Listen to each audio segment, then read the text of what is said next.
तो दोस्तों, एक विटामिन जिसके बारे में आज बात करनी है, क्या है, हमारे को एंटी एजिंग विटामिन कहते हैं और उसकी डेफिशिएंसी हमारे बालों के लिए, हमारी मेंटल हेल्थ के लिए, हमारे स्किन के लिए बहुत इंपॉर्टेंट है। और विटामिन है विटामिन B7 बायोटिन। बायोटिन की डेफिशिएंसी से क्या क्या नुकसान हो रहा है, क्या टेस्ट करा सकते हैं, कैसे उसकी डेफिशिएंसी से बचा जा सकता है और कौन कौन से लोग में बायोटिन की, विटामिन B7 की डेफिशिएंसी हो सकती है, ये सारी चीजें आज कवर करते हैं आज के टॉपिक में। तो सबसे पहले ये जान लें कि इस विटामिन B7 बायोटिन की डेफिशिएंसी से क्या क्या नुकसान हो सकते हैं, क्या क्या सिम्टम्स हैं, कैसे वो एंटी एजिंग विटामिन है। सबसे पहले बाल, हमारी खूबसूरती का राज। मेरे बाल थोड़े कम हैं, क्या करें। बालों की हेल्थ के लिए बहुत इंपॉर्टेंट है, हेयर की हेल्थ के लिए इंपॉर्टेंट है। और जिसे कहते हैं ना, जब कमी होती है तो हो सकता है कि विटामिन B7 की कमी है, बालों की थिनिंग होने लगती है, हेयर लॉस होने लगते हैं, सिर पे बाल कम रहने लगते हैं, सौंदर्य हमारा कम होने लगता है। तो बालों के लिए विटामिन B7 बहुत इंपॉर्टेंट है, बायोटिन बहुत इंपॉर्टेंट है। और दूसरी चीज, हमारे नेल्स, नाखून के लिए, नाखून के लिए बहुत जरूरी है। नाखून टूटने लगते हैं, नाखून ब्रिटिल होने लगते हैं, वीक पड़ने लगते हैं, कहीं पे हल्का सा लगा हाथ, नाखून टूट गया, नीला पड़ गया। तो हेयर्स के साथ साथ नेल्स की, नाखून की हेल्थ के लिए भी बहुत जरूरी। और कुछ ऐसी चीजें होती हैं जैसे हमारे स्किन पे रैश होने लगते हैं, स्पेशली जैसे माउथ की ओपनिंग है, नाक की ओपनिंग है, आई की ओपनिंग है, तो रेड कलर के रैश होने लगते हैं, स्किन ड्राई होने लगती है, स्केली होने लगती है। तो स्किन के लिए, हमारे हेयर्स के लिए, हमारे नाखूनों के लिए विटामिन B7 इंपॉर्टेंट है। बाल उड़ते हैं तो भी बूढ़े लगने लगते हैं, स्किन खराब होने लगती है तो भी बूढ़े लगने लगते हैं। तो समझिए कि विटामिन B7, भैया मैं तो मेंटेन करने की कोशिश कर रहा हूं। हम लोग विटामिन D और B12 टेस्ट कराते रहते हैं, लेकिन विटामिन B7 पे किसी का ध्यान नहीं जाता। और क्या कमी हो सकती है, और क्या कमी के कारण सिम्टम हो सकता है। आंखें, आंखों में कंजंक्टिवाइटिस बार बार हो सकती है, मतलब वो जो आंख लाल हो जाती है एकदम, जिसको हम कहते हैं कि आंख आ गई, तो कंजंक्टिवाइटिस होने का खतरा, लाल हल्का सा पस फ्लेक आने लगता है। आंख आ गई मतलब देसी भाषा में, अंग्रेजी नहीं बोल रहा हूं। तो आंख आने का खतरा, कंजंक्टिवाइटिस होने का खतरा विटामिन B7 की डेफिशिएंसी से बढ़ जाता है। और बहुत ही इंपॉर्टेंट चीज, हमारी ब्रेन की हेल्थ, हमारे दिमाग की हेल्थ। दिमाग में एंजाइटी, डिप्रेशन, मूड डिसऑर्डर, खराब मूड रहने लगता है, नींद ठीक से नहीं आती, ज्यादा नींद आने लगती है, फटीग लगने लगता है, थकावट रहती है, काम करने का मन नहीं करता, आलस आने लगता है। तो विटामिन B7 की डेफिशिएंसी हो सकती है, बायोटिन की डेफिशिएंसी इसका एक कारण हो सकती है। तो दोस्तों, अब किन किन लोगों में ये बायोटिन की डेफिशिएंसी ज्यादा कॉमन है, क्या रीजंस हैं, क्यों बायोटिन की डेफिशिएंसी हो रही है, क्यों विटामिन B7 की कमी हो रही है।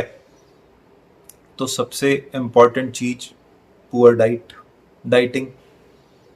वजन बढ़ गया भाई, मैंने तो खाना बंद कर दिया, नाइट की मील्स बंद है, ब्रेकफास्ट में बस मैं थोड़ा सा लिक्विड डाइट लेता हूँ, लंच में मैं दाल लेता हूँ।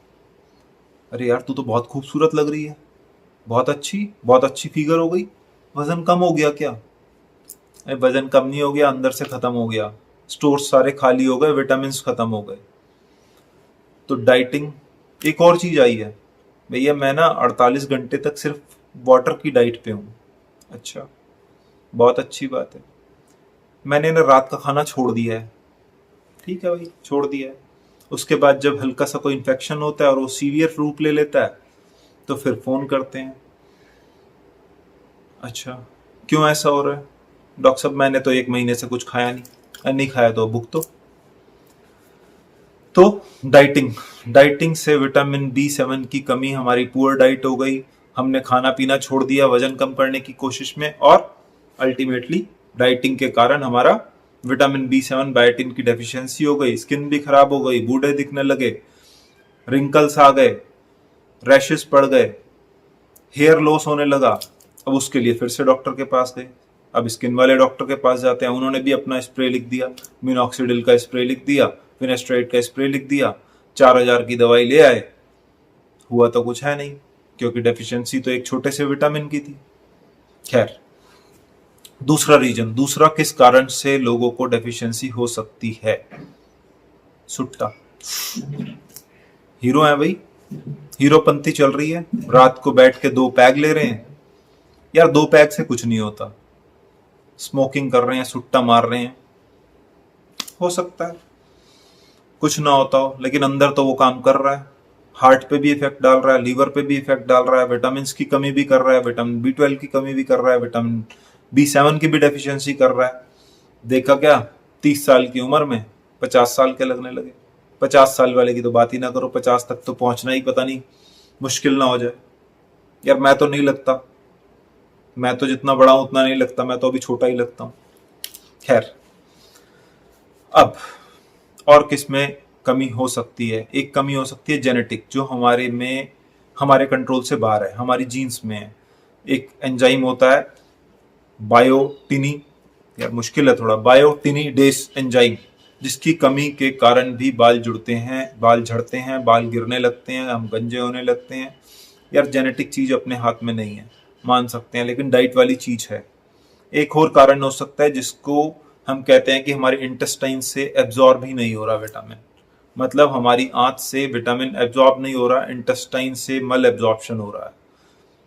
वो होता है शॉर्ट बाउल सिंड्रोम में, मतलब जिनके गट छोटे होते हैं, सर्जरी हुई होती है, तो और भी चीजों के कारण इंटेस्टिनल मल एब्जॉर्प्शन हो सकता है, कोई पैरासाइट हो बॉडी में, कोई इन्फेक्शन हो, यह हो सकता है कि डिमांड बढ़ गई प्रेगनेंसी जैसी कंडीशंस में, सर्जरी में, आपकी लैक्टेशन में जब दूध पिलाना होता है तो डिमांड बढ़ जाती है। तो डिमांड अगर बढ़ गई तो कमी होने के चांसेस हो जाते हैं।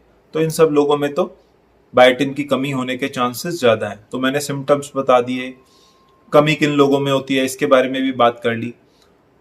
अब आते हैं कैसे पता चले कि बायोटिन की डेफिशिएंसी है। भाई एक तो सिम्टम्स आ रहे हैं, दूसरा आप देख लो कि इनमें से कोई काम तो नहीं कर रहे हो कि आपको बायोटिन की डेफिशिएंसी हो गई है। और फिर उसके बाद बड़ा सिंपल सी बात है, जैसे हम विटामिन B12 का टेस्ट कराते हैं, विटामिन D का टेस्ट कराते हैं और खून के टेस्ट कराते हैं, तो ब्लड दिया, ब्लड में vitamin B7 level, biotin level करा के देख लिया। मैंने तो कराया, मेरा लेवल तो ठीक है, लेकिन मेरी तो जेनेटिक टेंडेंसी है। यार बच जाएं, थोड़ी सी दुआ करना। मैं भी खैर कोशिश करता हूं कि सप्लीमेंट्स लेता रहूं, अपना जूसेस ऐड करता हूं। तो अगर आपने टेस्ट करा लिया, डेफिशिएंसी आ गई, अब किस तरह से डेफिशिएंसी से बचा जा सकता है, क्या इलाज है, उसके बारे में थोड़ी सी बात करते हैं। तो सबसे इंपॉर्टेंट चीज है हमारी अच्छी डाइट। अगर हमारी अच्छी डाइट है तो हम बचे रहेंगे।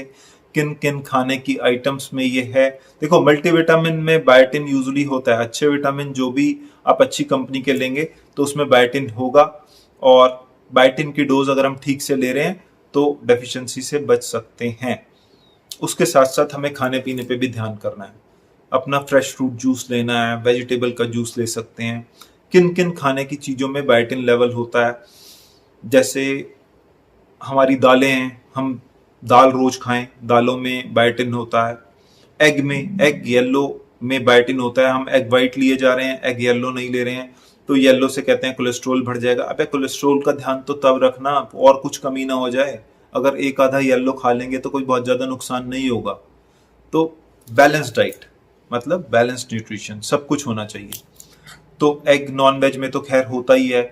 उसके साथ साथ हमारे हरे पत्ते वाली सब्जियां जैसे पालक है, ब्रोकली है, मटर हैं, तो एवोकाडो फ्रूट है, स्वीट पोटैटो जिसको हम शकरकंदी कहते हैं, भुनी भुनी सी रेडी पे मिलती है, अच्छी बहुत लगती है यार, लेकिन मैं बाहर नहीं खाता हूँ, मैं तो घर में ही लाके खाता हूँ। एक उबाल के खाई जा सकती है, एक भुन के खाई जा सकती है। भुनी हुई बाहर मिलती है, उबल के घर मिलती है। कॉर्न है, स्वीट कॉर्न, मैं तो बहुत शौक से खाता हूँ, मैंने तो आज भी खाया है।